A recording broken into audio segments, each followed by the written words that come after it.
Mga kapuso, kamustahin natin ang kalagayan dyan sa Makati City Jail. Nandun po ngayon live si Chino Gaston. Chino? Mike, narito pa rin sa loob ng Makati City Jail si Janet Lim Napoles kasama ang kanyang abogadong si Attorney Lorna Capuna na dumating lang kaninang hapon.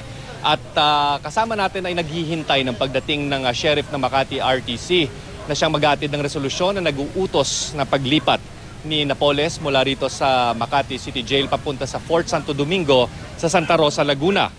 Matatanda ang pasado alas 11 kagabi nang dumating dito sa Makati City Jail si Napoles at inihatid pa ng mga matataas na opisyal ng Malacanang. Buong araw naghintay tayo sa mga impormasyon tungkol sa kalagayan ni Napoles pero walang nakapagbigay ng impormasyon mula sa BJMP o PNP tungkol sa kalagayan ni Napoles. Sa ngayon, Mike, mapapansin nating napakaraming tao ang naghihintay sa labas ng City Jail. Hindi lamang mga kasamahan sa trabaho na media, kundi maging mga osyosero din. Hindi malinaw sa ngayon, Mike, kung alam na ni Napoles na pinayagan na ang kanilang hiling na matransfer mula rito sa Makati City Jail papunta sa ibang kulungan.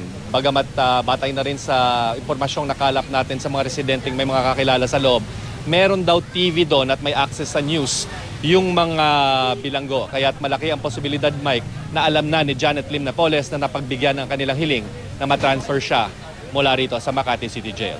Mike. Kamusta ang dating ng mga dumadalaw at bumibisita dyan kay Mrs. Napoles? Dahil, Chino, sa pagkakaalam natin, yung mga city jail na ganyan, may oras ng pagdalaw. Hindi ka basta pwedeng dumalaw dyan ng kahit anong oras, Chino? Yes, Mike, ang normal visiting hours pa rin natin dito ay 1 to 5. Kaya't ang mga dumadalaw rin dito, kasabay na rin ng mga ordinaryong dalaw ng mga bilanggo, ay napagbigyan din. Pero yung mga sinasabing dalaw ni Napoles ay hindi natin napansin kanina. At ang alam lang natin ay kasama niya ang kanyang kabiyak at ang sinasabing isang kasambahay na hanggang sa mga sandaling ito ay kapiling pa rin ni Napoles. Maraming salamat, Chino Gaston.